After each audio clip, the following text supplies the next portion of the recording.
So when you're selling your house, why is it important to go with a smaller or local estate agent? Well, a estate agency is a very, very people dominant business. Okay. For the purpose of this video, I will not name a single estate agent, but let's talk about corporate, bigger estate agents against local, smaller, independent firms. Typically, you would, if you were potentially buying a car or a this or whatever it is, there's always a big company, trust, big brand, they're going to look after me, element to buying a lot of things. Okay. In a estate agency, that's always slightly different. It's the people that you're working with that are the important thing. Okay.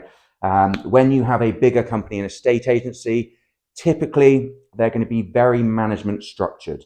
They're going to have targets, the staff. They're going to have managers kind of breathing down their neck to get profits in, exchanges in, listings in at any price.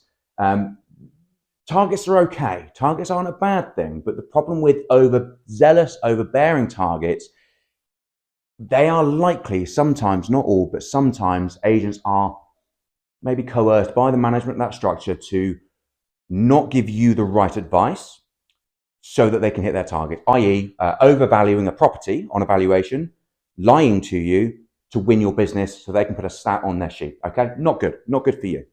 A smaller, more local person or estate agent is going to give you the right advice 9 times out of 10. Yes, okay, there's a couple of estate agents out there more generally. Taunton, Bristol generally got some good agents.